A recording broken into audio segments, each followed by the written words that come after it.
Now, to start off, it's a little dangerous having a guy from the United Nations coming to speak right before you have to go to work. We're not exactly known for short speeches.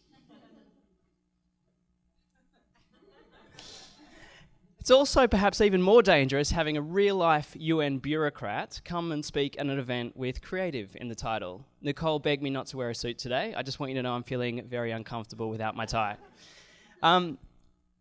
But honestly, I'm just really, really glad to be here. I've had the pleasure of being able to speak at events right around the world, but it's been about 10 years since I've done one like this on home soil. So it's good to be back, and really looking forward to having a chat and catching up with you all today. Hopefully it's given me also enough time to get some new material. So to start, I'm going to start with a little bit about my story and my purpose. I'm going to be talking to the theme today of this month, which is justice. If you look, there's so many different definitions of that word, but for the purpose of today, I'm going to stick with what's fair, and what's fair in a world that unfortunately is far from that. I also want to talk about how you, as brands in the creative community, can have such a big impact in changing and helping to solve some of those issues. I'm going to give you a little bit of a peek behind the curtain of some of my favorite UN and Unicef initiatives, how you can get involved, and also most looking forward to having a bit of a Q&A and chat at the end. And I'm probably going to do what I did to get through most of my university years, which is make up for probably not enough preparation by showing a bunch of cool videos. So to start with the union of creativity and cause, and this is where I've spent the last 10 years working on, almost the last 20 years working on. When I left Australia about 10 years ago, this union was still a little bit awkward. So I kind of compare it to a bad school dance. You had kind of cause on one side of the room, the corporates on the other, both staring at each other, a little bit sweaty, particularly the cause guys who use that natural deodorant stuff. And they just didn't really know how to speak with one another. You know, you have these examples of there would be the brands that would donate $1 million to a charity, and then they would spend $10 million PRing about the fact that they'd donated $1 million to a charity. Also, particularly in Adland, where I came from, you'd have advertising agencies making these really powerful public service announcements, but then running them once at 3 a.m. just to enter them into award shows. I can see a few of you shifting uncomfortably in your seats, but don't worry, I was involved with Nicole in many of those. You know, my favourite was when they were entered into effectiveness categories. So just to say there was definitely a little bit of distrust between the two worlds, the two universes.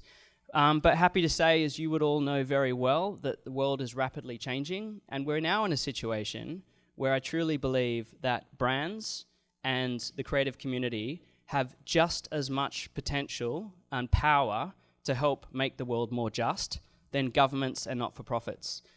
Studies done last year in the US show that in terms of revenue, last year brands and corporations had about $20 trillion, governments were about $3 trillion, and the not-for-profit world is about $1 trillion. So just to say, the amount of resources available could have such a big impact if channeled well.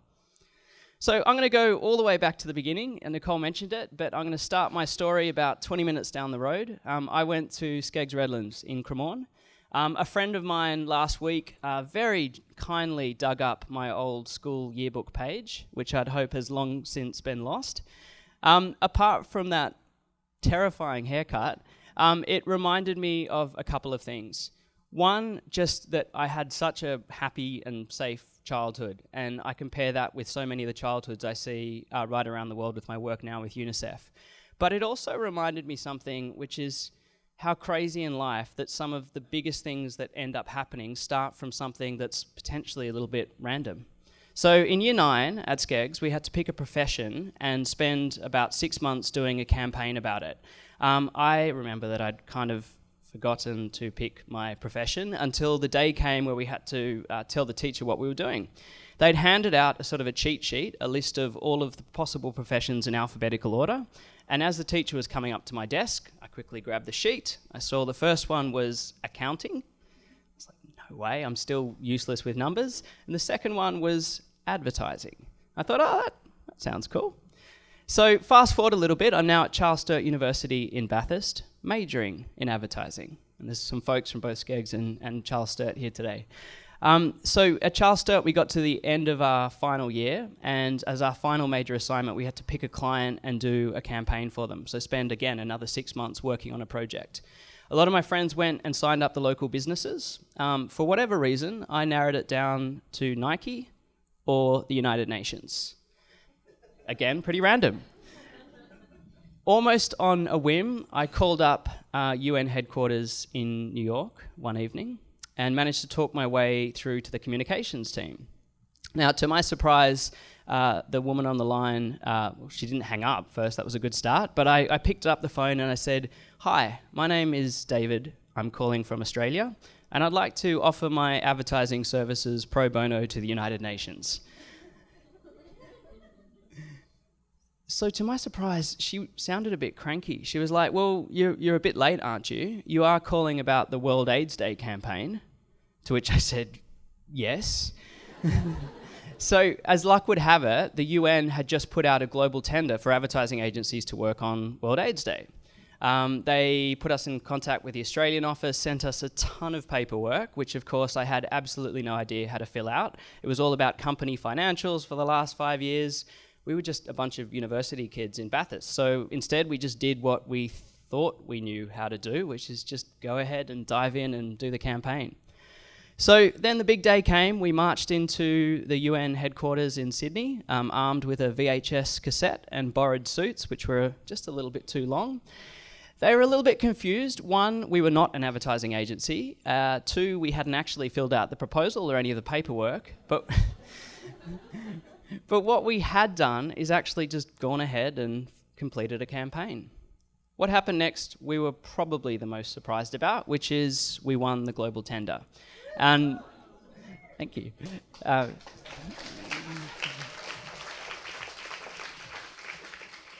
And we had beaten a bunch of actual real-life advertising agencies. We'd done a TV commercial, a marketing ad, and an idea for a fundraiser across nightclubs across Sydney.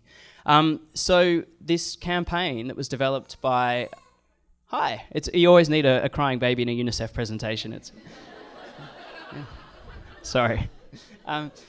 So a creative campaign developed by a bunch of university kids in regional New South Wales had just gone global. We were sitting there from Bathurst watching our ads being played on CNN and BBC, stadiums and cinemas.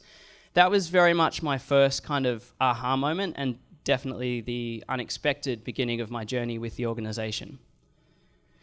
So then something about 2 months happened after that, which was again entirely unexpected. I'd just finished university, was sitting at home and the phone rang, and this time the United Nations had contacted me.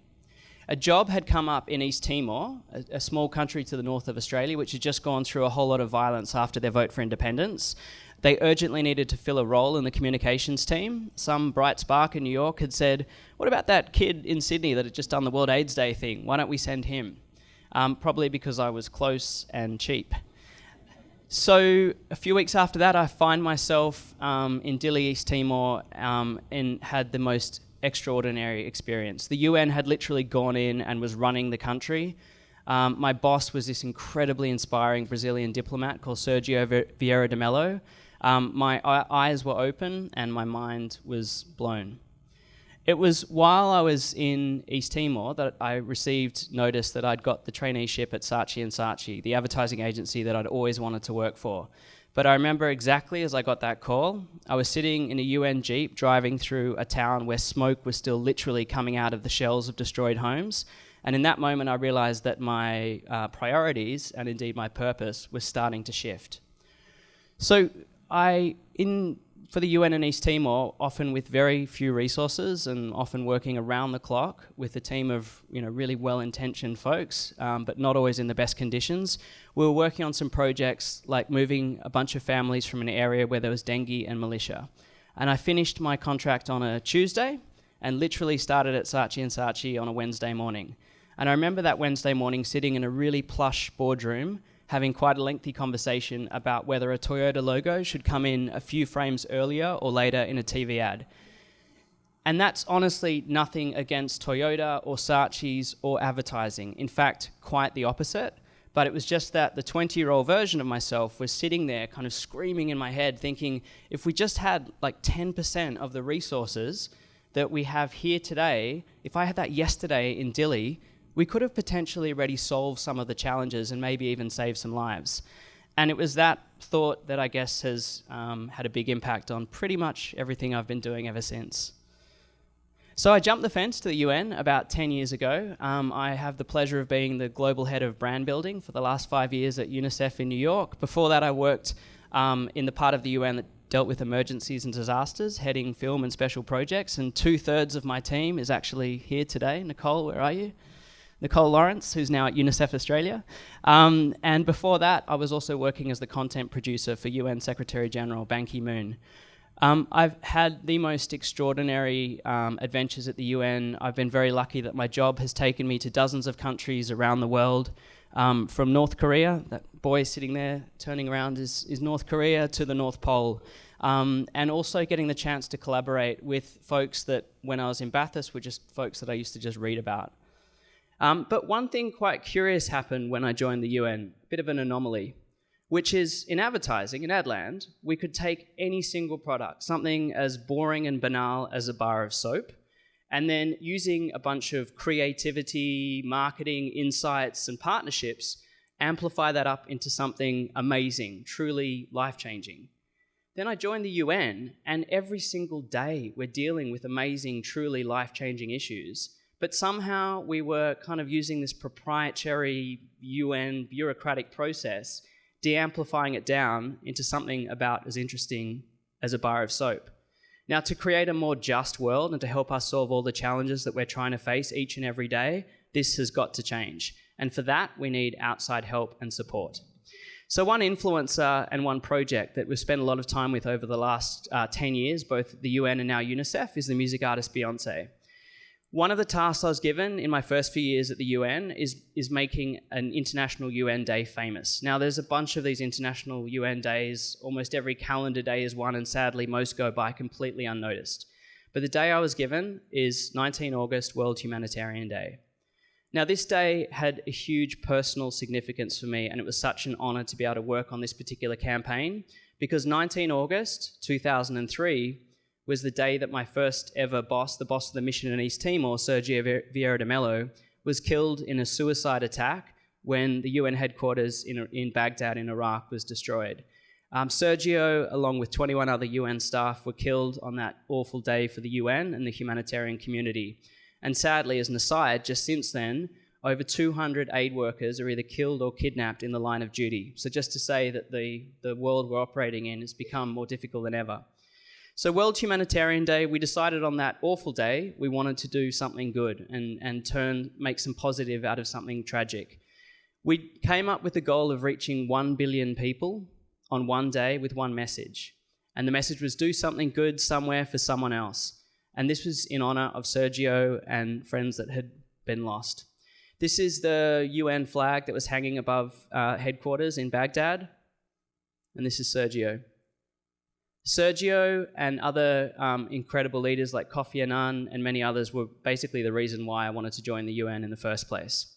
So we came up with a collaboration idea with Beyonce, which was to shoot a live music video in the UN General Assembly Hall. The night of the performance was incredibly emotional because in the audience was family members of aid workers who had either been killed or kidnapped in the line of duty, including Sergio's son, who was in the front row. The music video has now been seen over 100 million times, and here it is. Just as another small aside, it's really funny when you put something out on social media, it's kind of impersonal. You never really get to see actual reactions. It was really lovely just watching the expressions on some of your faces as the video was playing. And the applause and credit, Nicole Lawrence, again, was 2/3 of the team that produced that video. So we launched that campaign, and once we had that strong piece of content, we wanted an innovative way of launching it to the world. So we employed a new piece of social media technology which basically captured everyone's intent to support the campaign and then blasted it out on the internet at the same moment. So on August 19, 2012, the video went to 1.4 billion people around the world. Influencers from Michelle Obama to Justin Bieber to brands who don't normally play together like Nike and Adidas all supported the campaign. It was a great way of launching the day, But if I'm really honest, after sort of the pats on the backs and the adulation had passed, there was left with a bit of a sense of how can we actually prove that campaign had impact in terms of actually helped a child get access to school, education, clean water, a warm meal. And so when we sat down with all of the teams involved, we decided that the next time we were going to collaborate, we wanted it to be on a campaign where we could measure the results way above and beyond just social media reach. So that opportunity came, again, rather unexpectedly in 2017. Beyonce was at home watching television, and a segment came up on a small country in East Africa called Burundi. Now, in Burundi, the situation there is less than half the population has access to clean and safe water, which in 2019 is crazy. So there was interviewing a pregnant woman at the time. Beyonce, pregnant herself, called up her team and just asked the simple question, what can I do to help? This started off a project which started with humble beginnings. It was around building 30 wells and boreholes around the eastern side of the country. But the project quickly grew. And now all of our partners are working together on the simple question of what would it take to actually solve the water crisis in this country. Here's just a short update video from our last trip. Okay, I'll talk you through it. It's funny, I've been in the UN for 10 years now, and even though we have all these global teleconferences every morning, technology generally is not our best friend. Basically the answer to that question of what it will take is about 1,300 wells and boreholes.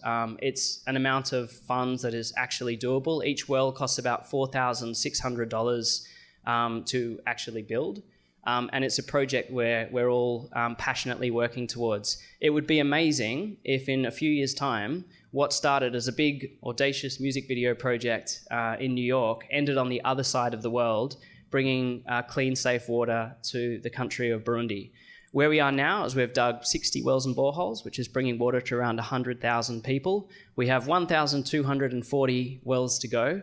And if any of you are interested to learn more about the project, I'd be delighted to share it with you after the presentation.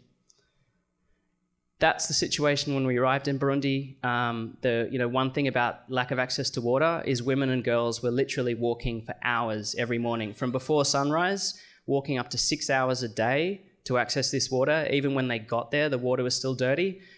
This was a young girl literally pulling water from a stagnant water pond, and it was making them, their families and their community sick. It was also completely robbing them of a chance to get an education and robbing them of a childhood. The same community, this is one of the new wells and water pumps that is installed, bringing water right in the centre of town. We've been to the country now 3 times, and I don't recognise the towns when we arrive, because there's smiling, there's laughter, the kids look healthy, they're going to school. It's an incredibly tangible project. So the next International Day I'm going to talk about is another one pretty close to my heart. And if the video doesn't work, I'm going to be talking you through that one also, which is World Children's Day. So it's coming up on November 20. It's Unicef's annual day of action for children by children. It's to help save children's lives, fight for their rights, and help them fulfill their potential. Here's a little promo piece. Imagine a day I had a voice. A day where I was heard, listened to, and understood. Imagine a moment I could voice my message, a message for the world to hear. To take a stand, be important, be seen, be at the front, raise my voice, tell the world what's on my heart. Even if it's just for one day.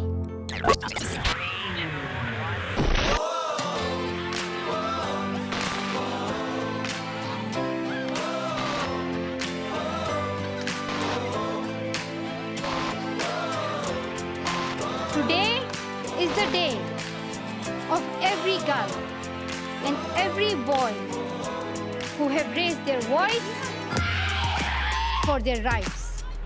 And the biggest dreamers are kids. This freedom allows me to have a voice.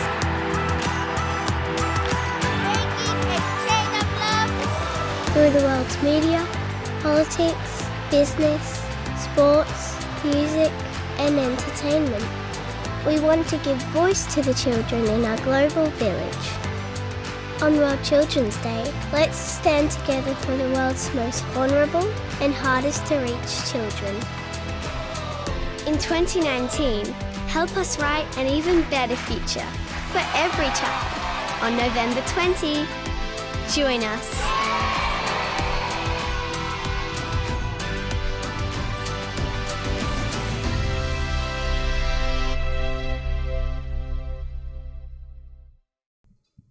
Just to acknowledge actually the gentleman that I helped put this film together and has also taken the photographs that you're seeing in my presentation. The amazing portraits of children around the world is actually in the room. It's Simon Lister over there. Simon, can I get you to...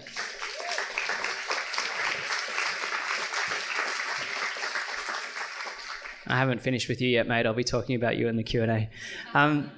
So, that it's cute, and it was kind of inspired by, the famous BBC dad kid and the kids walking out on him. And it was all about, adults stepping aside and giving kids a platform. But, what's happened since we launched that 3 years ago is kids are just, taking justice into their own hands. And it's amazing to watch. Each and every day we get to the office and we are literally being schooled by an army of extraordinary, mainly young women under 20, who are taking the charge and who are deciding that world leaders might not have all the answers. It's time that they actually stand up. These are people like Emma Gonzalez in the US on gun control, Greta Thunberg on climate change, Malala on education. So this is another piece which talks to, this year is the 30th anniversary of the Convention on the Rights of the Child, which is the most important document protecting kids' rights around the world. If we want to talk about justice, that's the document that's doing it. This is an example of what is actually happening around the world. They say, children should be seen and not heard. They say, they'll understand when you're older. You're just a kid. But a kid swam for 3 hours on the open sea to save 18 lives and became an activist for refugees. A kid broke through barriers to keep migrant families together and delivered a message of hope. Let us fight with love, faith, and courage so that our families will not be destroyed. A kid was forced to kill in a brutal civil war and became a human rights activist, freeing other children from violence. A kid fought for girls' right to education, was shot in the head in retaliation, and won the Nobel Prize. This award is not just for me. It is for those forgotten children who want education, who want peace, who want change. And a kid spoke truth to power, inspiring a historic movement against climate change. We kids shouldn't have to do this. I wish that the adults would take their responsibility and do this instead.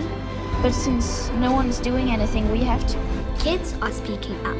Kids are demanding their rights. Kids are acting now for a better tomorrow. What will you do?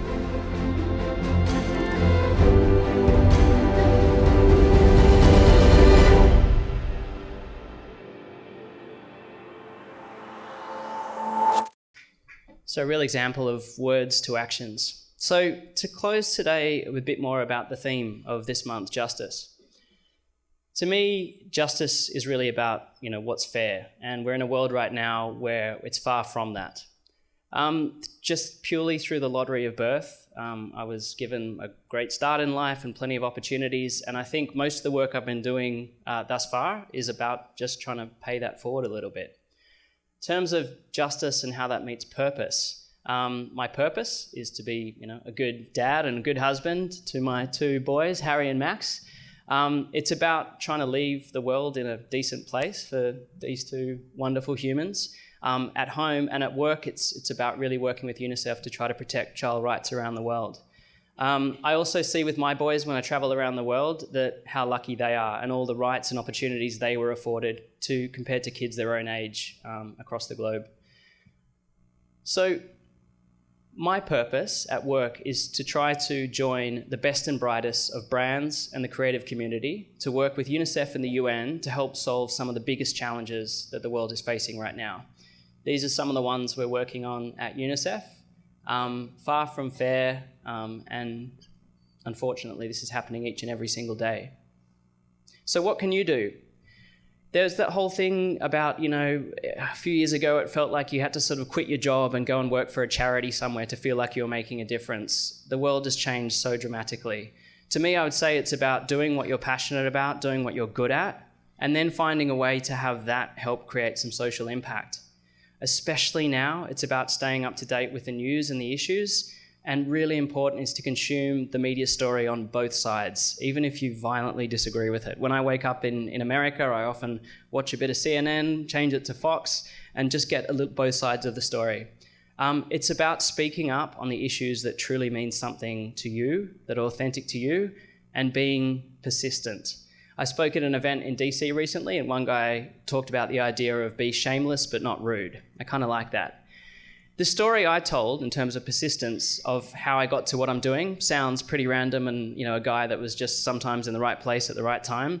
But maybe the bit I didn't mention is to get finally my dream job at the UN, I applied 28 times over a period of 10 years. I decided if it got to 30, I'd kind of give up on my UN career. And it got to the 28th application after not hearing anything back. And then they called and said, great, when can you start?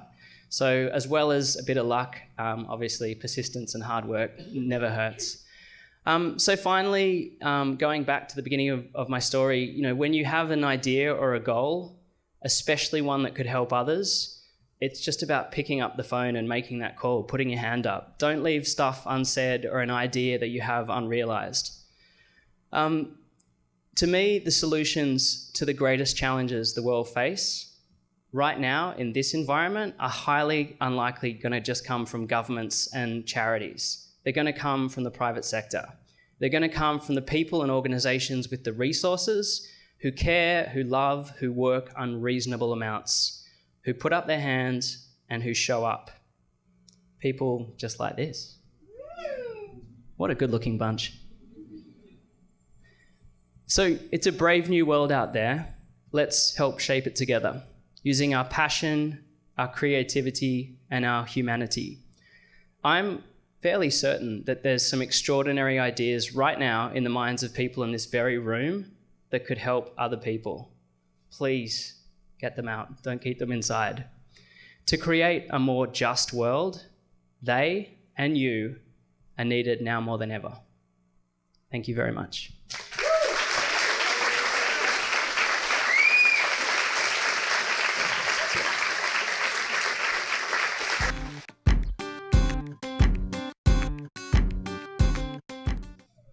Hi. Hello, everyone.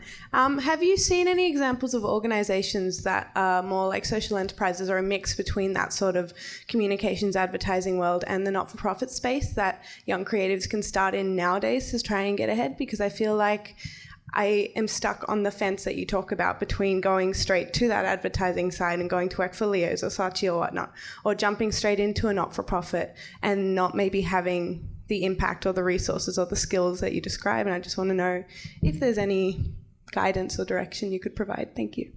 Absolutely. What was your name? Mel. Thanks, Mel. I think everyone heard that. So just to say, there is so many more organisations playing in the space you're talking about, which is that sort of convergence between cause and creativity. 20 years ago, when I was at Saatchi's, I was kind of in this weird situation where, to my advertising friends, I was kind of the tree hugger guy who was just trying to pull in all the pro bono charity briefs. And then when I jumped the fence to all my cause friends, I was kind of like the sold out guy working with all the ad agencies and doing the celebrity stuff. So it was kind of, it was either one or the other, but now there's many organizations working in that space. My advice would be a lot of folks who join the UN come through sort of pure NGO world, but now more than ever, we're looking for people that have had some deep and rich private sector experience. So, when I was at Saatchi's, I was doing some of the most powerful anti-dandruff shampoo commercials that Australia had ever seen. But rather than kind of that necessarily bothering me, I just sort of felt that, in a sense, some of these amazing brands were giving me a sort of unofficial scholarship that they didn't know about to get half decent at what I was doing on that side of the fence and then taking that learning and applying it to the UN side. We need folks that understand budgets and timelines and deadlines and who think huge and, you know, and aren't constrained by that. So there are a lot of kind of boutique agencies that are joining the two worlds, but also, you know, reach out. In Australia, we have an amazing Unicef office. And there is also a job site. A lot of people ask me how you get a job at the UN, and you know, I'm probably the best or worst person to ask that, seeing the 28 times in the 10 years. Hopefully it will be much easier for you guys.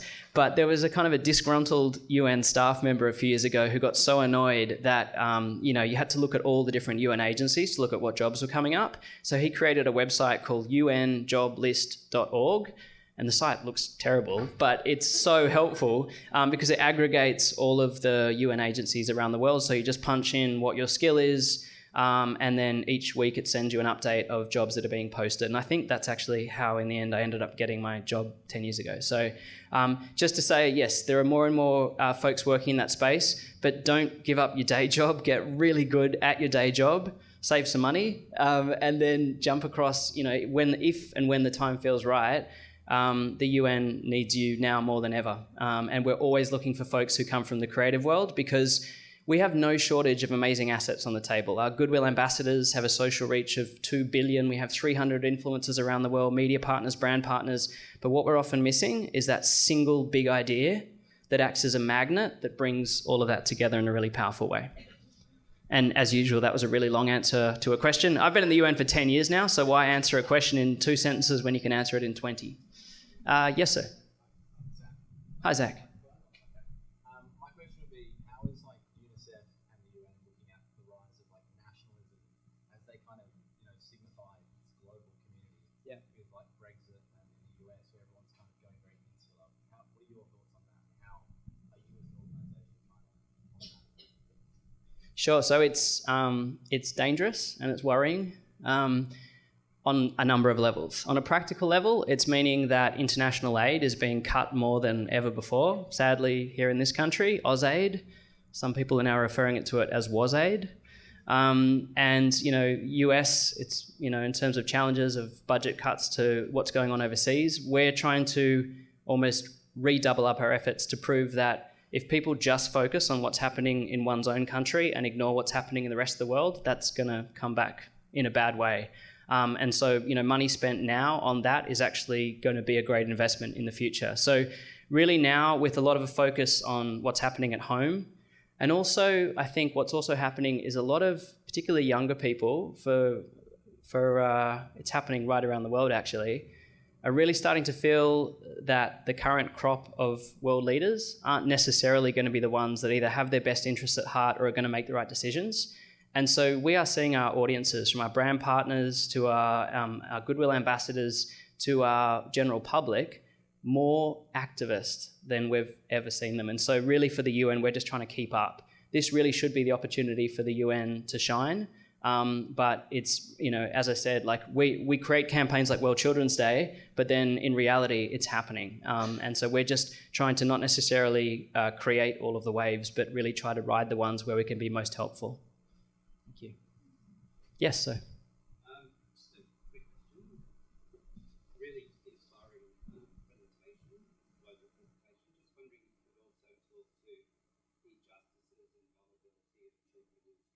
Yeah, and that's a great question. It's something that the question is, you know, there's lots of obviously injustices facing children right around the world. But the gentleman, sorry, what was your name?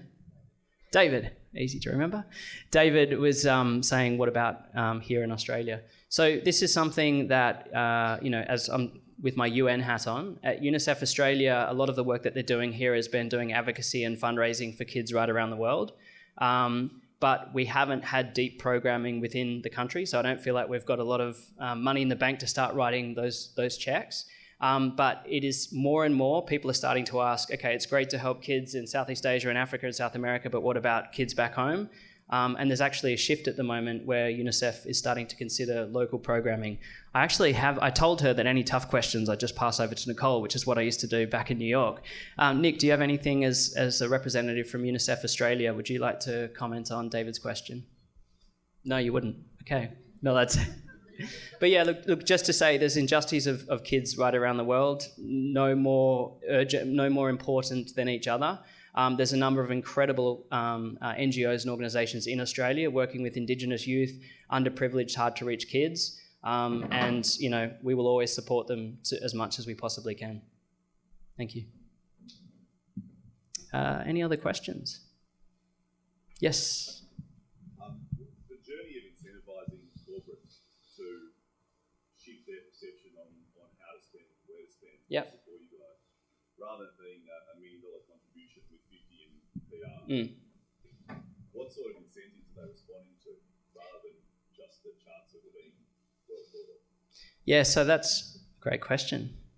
And in full disclosure, Cam is my cousin.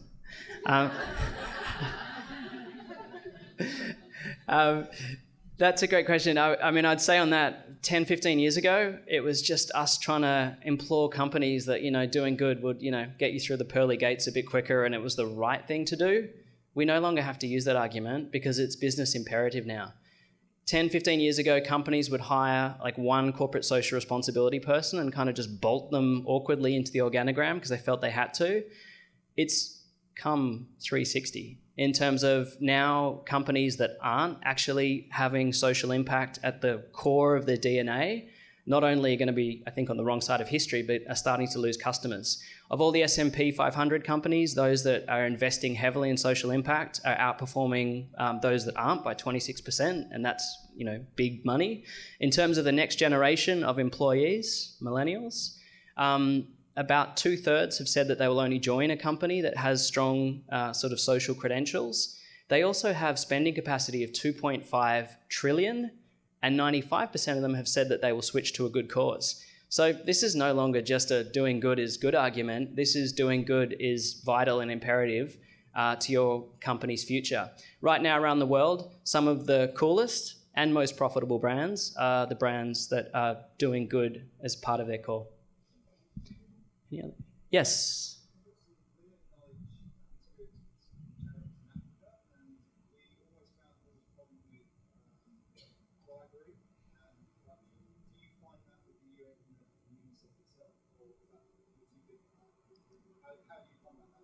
Yeah, I mean, we're not too big for anything. We're always working, for important issues like that. And so in terms of the question was around bribery in corruption in some of the countries we operate in. We operate in 193 countries. We have 193 member states, and we operate all around the world. We deal in some of the toughest environments you could possibly imagine. From Haiti after the earthquake, where 101 UN staff were actually killed when the earthquake happened. So all of the folks that were usually there to support international response weren't. All the way to countries where there is corruption in the government, really, really difficult for us, both from a safety perspective and an operational perspective, to do our jobs. The one huge advantage of Unicef and the UN is we like to sort of think we do have boots in the mud, but we also have seats at the decision-making table. So Unicef and the UN can actually go in and influence governments and work closely with governments, as opposed to some of the smaller NGOs that don't have that one-to-one relationship. So we have to do the best we possibly can, despite difficult operating environments. I like to sort of say, when it comes to our partnerships, sometimes in New York, we get told because we're UNICEF, we can't work with, X or Y company because they're problematic. I like to think if UNICEF around the world can negotiate with armed warlords, surely we can speak to, fizzy drink companies and others. Because to go back to the government analogy, if we're not actually sitting around the table with these people we turn our backs on them, we can't actually influence. And if we can't influence, it's not just our ability to do our job that suffers, it's the children that we're actually there to work with and for. Yes? Just going back to these beautiful photographs, do you think that communication alone without the imagery is as effective, or do you think they need to work hand in hand to build a good campaign? Yeah, sure. And I mean, I'm going to take the full opportunity, the fact that we have the gentleman that was behind the lens of that camera. Oh, he's just left. Typical. To answer your question, how the importance of communication, yes. So one thing I've been trying to do as head of brand of UNICEF, and I'm currently on a special assignment in Australia, but I've got an incredible team in New York who's working on this around the clock, is do our best job to communicate the story of Unicef, but most importantly, not just the what, because the what changes all the time, but the why we're doing what we do, why the 15,000 Unicef staff members around the world get up every morning and what's driving them. Communications is so important to that. I personally am, such a believer in the power of an image and video content to move people. I noticed during the first music video that several of you actually had tears in your eyes. And that's something, that you don't get just by listening to a boring speech of a UN bureaucrat. You get through powerful content. So it's so important to tell the story in a motive way, in a way that captures a public imagination. But if you don't have a powerful, tangible call to action and you're just sharing a problem but not helping the public to see a solution, something they can actually do, and then showing them how their impact responds, then it's a massive missed opportunity. So all too often, you guys will be hit with really powerful charity messaging, but unless there's something you can actually do, and unless we show you how what you did changed anything, you're going to start to switch off. And there's a huge amount of sort of compassion fatigue at the moment. So what we're trying to work on, and as you saw from the Beyonce example, is rather than just using celebrity just to amplify stuff, we're trying to find their passion point, something they're really interested in, and break up a seemingly intangible crisis or problem into bite-sized chunks, solving those bite-sized chunks to prove to ourselves and the public, the world, that we can actually make that difference. So yeah, nothing will replace a powerful big idea and strong communication, but we're in a stage now where the world doesn't just need words, they need action. Thank you. Any other questions? Yes.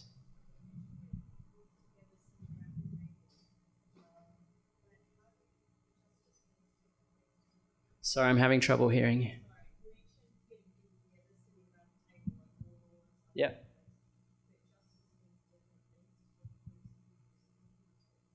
Sure.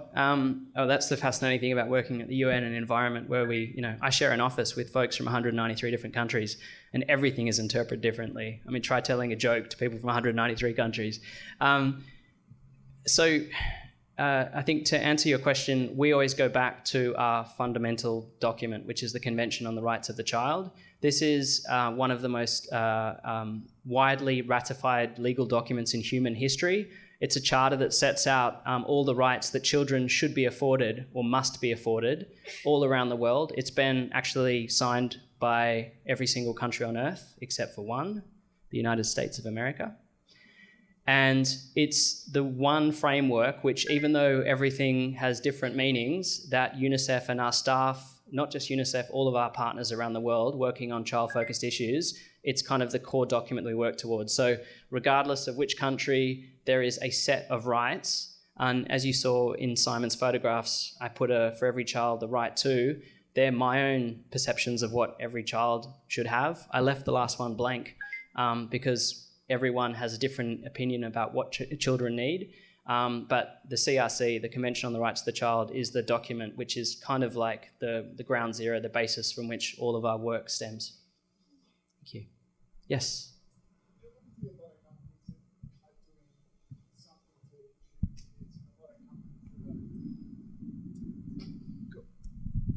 There we go.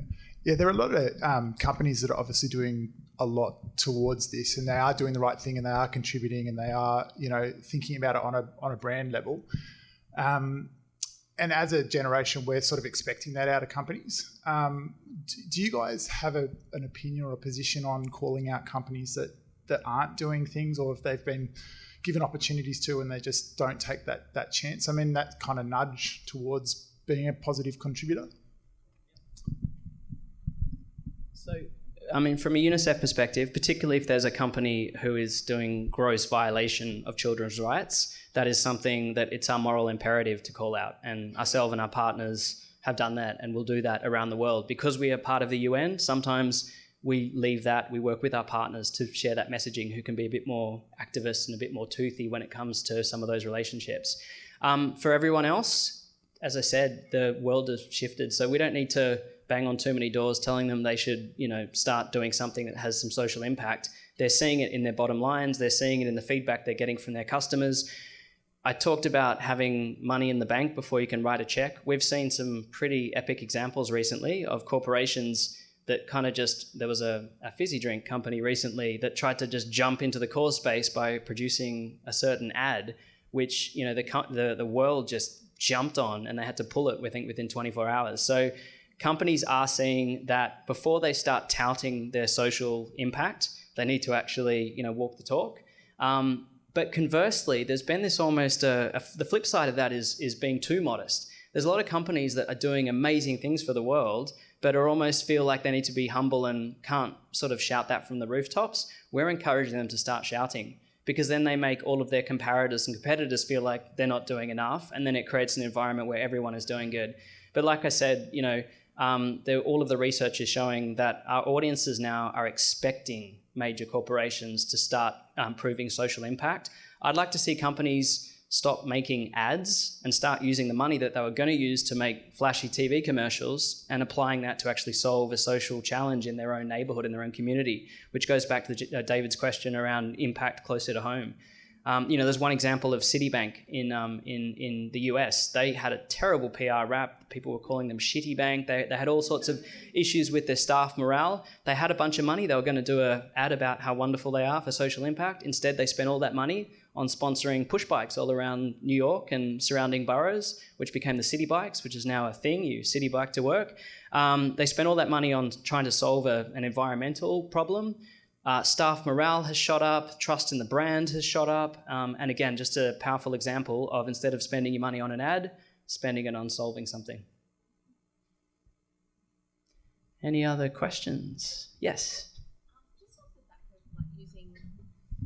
Just off the back of using beautiful images, we do a lot of work with charities, and sometimes, not all, but sometimes I feel like they're worried that it will look too expensive or that image is too beautiful.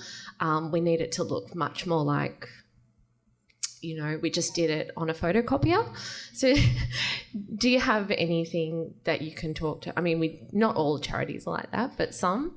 And where do you work? 3 blocks left. Okay, awesome. Yeah, there is a bit of that. Like I find, you know, when I'm around the world, so now I'm just a bureaucrat. I sit in New York doing paperwork, so my team can go and you know, tell these stories in amazing parts around the world. But I sometimes wonder, with all the new technology that's so cheap, you end up with these stunning cinematic kind of things, almost unintentionally. It's the technology. It's not the person behind the camera sometimes these days. And there is a risk of making horror actually look beautiful. And in a sense, you take it creates a bit of a veneer. I would agree with you and say, in this day and age, there was an expression one of my old bosses used, which is like, polish is the new wallpaper. So we're so used to things looking expensive and big that it's really the raw, authentic, rough, you know, like video diary of an aid worker who's, you know, sort of, you know, going through a traumatic experience and being real. You know, where there's a bit of a risk as we start to hero Unicef staff around the world that they're going to come across as folks with halos on their head, you know, just doing good and, you know, come from perfect situations. I think really tapping into human foility and frailty and the real challenges we face is a more powerful way to get the story across. Sometimes it's better, and I've been in my job in OCHA, the part of it dealt with emergencies and crisis. It was a really weird life for a while, because I'd wake up in the morning, turn on the TV, and whatever major natural disaster had happened, I'd generally be there the next day. And it wasn't about getting a beautiful film out. It was about, you know, the first bits of content, and often it was rushed and, you know, just low quality shot on a camera phone that did way more impact than a gorgeous music video. So yes, authenticity is key. Technology, I mean, now, you know, basic iPhones can shoot as well as expensive cameras used to a while ago, and a lot of it is about speed rather than perfection. We run the risk of trying to make everything perfect, but by the time we launch it, you know, the world has already passed us, which is kind of, if I'm honest, like World Children's Day was about creating a space so young people could stand up in front of microphones. They're yanking the microphones from us right now. So yeah, just to agree with what you said. Yes? Apparently last question. I did promise the UN guy would go well over. Yeah. Yeah.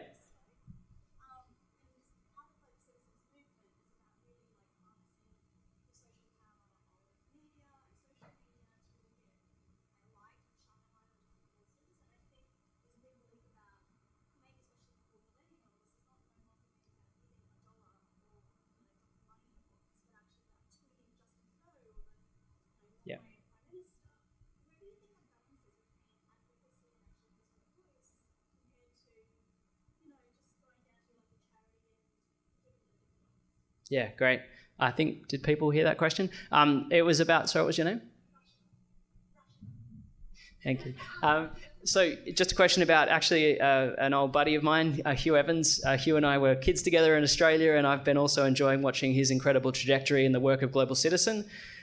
So you ask about the balance between the big concerts and the advocacy versus the actual impact side of things.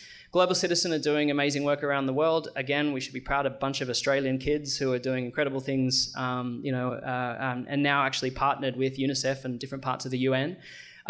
So they put on big concerts, and rather than asking people to pay for tickets, you have to take actions, and so it's kind of getting a bit more the sort of activism. And their model is really smart. They're basically providing the stage and bringing influencers around the world to make commitments, and they're getting really, really good at engaging youth. So I would say the perfect balance, and this is something I'm talking with you and Simon at the moment, is when our two worlds combine. Because I think for anything to work nowadays, and I just finished a series in Melbourne and Sydney last week, which is called Good is the New Cool. I think for things to work, stuff has to be good and stuff has to be cool.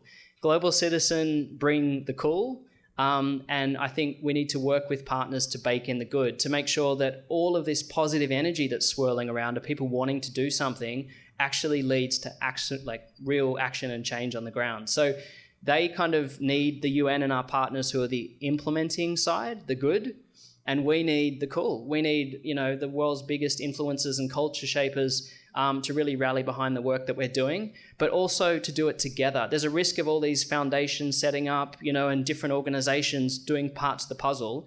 The UN, UNICEF, and our partners are really good at what we do. We're not good at telling the story and making it cool. But after there's a crisis, lots of really well-meaning people want to get together and ship clothes and do things that they feel that they can do something. Sadly, the reality is often we just need more resources. We know what we need to do, but we just sometimes need the money to do it. I've seen the flip side of that. Haiti after the earthquake, I landed there the day after the earthquake, and the airports were being clogged because well-wishers, thousands of people around the world were getting together with their church groups and local communities and shipping food and everything, and it was clogging the airport. It wasn't actually useful, and it was, so we know what we need to do, but we often need the resources to get there. So, to answer your question, you need stuff to be cool, you need stuff to be good. If it's cool, you need to bake in the good. If it's good, you need to bake in the cool. Thanks. Thank you.